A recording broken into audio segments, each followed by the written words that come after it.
താൻ പേടിക്കണ്ട നന്ദിനി. തന്നെ ആരും ഒന്നും ചെയ്യില്ല. അതിന് ഞാൻ സമ്മതിക്കില്ല. ഹലോ, സാറാരാണാവോ? എൻ്റെ പേര് സൂര്യ. ഞാൻ നന്ദിനിയുടെ ഭർത്താവാ.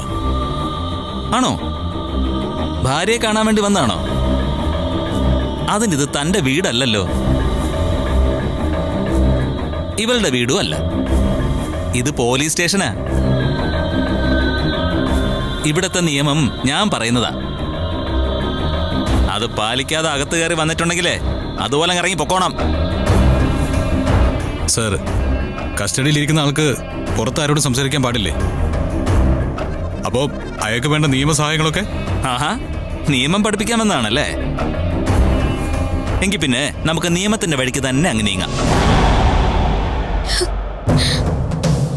ഡോ, ഇവിടെ അങ്ങ് ലോക്കപ്പ് ചെയ്തേരെ. സാർ, നിങ്ങൾ വെറുതെ വാശി കാണിക്കരുത്.